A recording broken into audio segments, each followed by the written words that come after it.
Hello friends, यह video घर्षण कोण, एंगल ऑफ फ्रिक्शन और विराम कोण, एंगल ऑफ रिपोज के ऊपर है। घर्षण कोण की परिभाषा कहती है वह कोण जो सीमांत घर्षण बल तथा अभिलंब प्रतिक्रिया का परिणामी अभिलंब प्रतिक्रिया से बनता है, घर्षण कोण कहलाता है। इसको समझने के लिए एक आयताकार वस्तु लेते हैं जो कि एक तल पर रखी हुई है। तब इस वस्तु का भार mg नीचे की ओर लगेगा। फलस्वरूप तल वस्तु पर प्रतिक्रिया बल उसके भार के बराबर किंतु विपरीत दिशा में लगाएगा।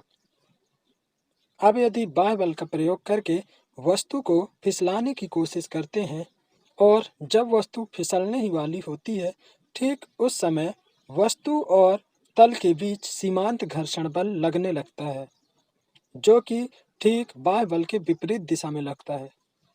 अब घर्षण कोण की परिभाषा अनुसार सीमांत घर्षण बल Fs और प्रतिक्रिया बल R का जो भी परिणामी बल होगा वह इस प्रतिक्रिया बल R के साथ जितना कोण बनाता है उसे ही घर्षण कोण कहते हैं।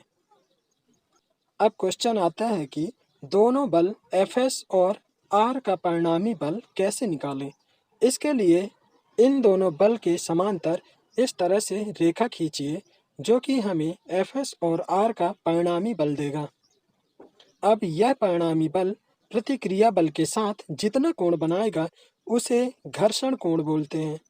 घर्षण कोण को लैम्डा से प्रदर्शित करते हैं। यदि इस लैम्डा का मान निकालना है तब त्रिभुज OBC को ध्यान से देखिए। इसमें भुजा OB का मान R है और चूंकि भुजा BC AO के समांतर और बराबर है तब BC का मान Fs के बराबर होगा। चलिए इस समकोण त्रिभुज में tan का उपयोग करके लैम्डा का मान निकाल लेते हैं। तब tan लैम्डा लंब BC अपॉन आधार OB के बराबर होगा। इसे इस तरह से भी लिख सकते हैं। अब OA और OB का मान रखने पर tan lambda Fs upon R प्राप्त होगा। और हमने घर्षण बल के नियम से पढ़ा हुआ है Fs μs इंटू R। तब Fs अपॉन R के स्थान पर यदि μs रख दिया जाए तब यह समीकरण tan लैम्डा μs मिलता है। इससे स्पष्ट है कि घर्षण कोण की स्पर्शजा का मान स्थैतिक घर्षण गुणांक के बराबर होता है। नेक्स्ट है विराम कोण, जिसे हम एंगल ऑफ रिपोज भी कहते हैं। विराम कोण को समझने के लिए मान लो यह आयताकार वस्तु एक तल में रखी है। अब यदि इस तल का क्षैतिज के साथ झुकाव बढ़ाते जाएं, तब एक समय के बाद वस्तु फिसलने लगती है। जब वस्तु फिसलना आरंभ करने वाली होती है, ठीक उसके पहले इस तल का क्षैतिज के साथ जितने कोण का झुकाव होता है उसे विराम कोण कहते हैं।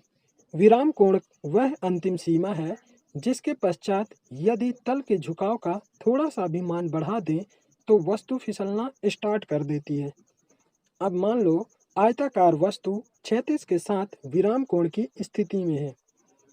इस समय वस्तु का भार mg नीचे की ओर एक्ट करेगा और घर्षण बल वस्तु के फिसलने की दिशा के विपरीत लगेगा। यह घर्षण बल सीमांत घर्षण बल होगा क्योंकि वस्तु फिसलना आरंभ ही करने वाली होती है और इस तल के द्वारा वस्तु पर लगने वाला प्रतिक्रिया बल तल के लंबवत ऊपर की ओर होगा।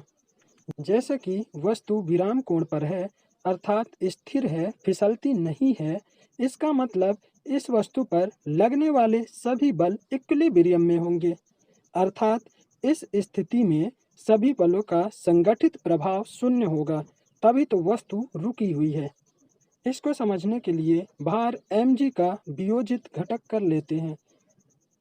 इसके पहले यदि R को पीछे की ओर बढ़ा दें तब mg के साथ थीटा कोण बनता है जो कि विराम कोण के बराबर होता है। mg का वियोजित घटक करने पर mg cos थीटा इस दिशा में और mg sin थीटा इस दिशा पर लगता है। ध्यान दीजिएगा जिस रेखा के साथ कोण बनता है उसमें वियोजित घटक का हमेशा कॉस आता है।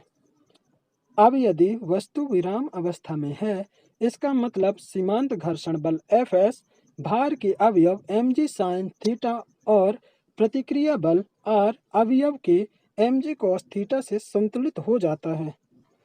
तब हम कह सकते हैं Fs equal to mg sin theta और R equal to mg cos theta होगा।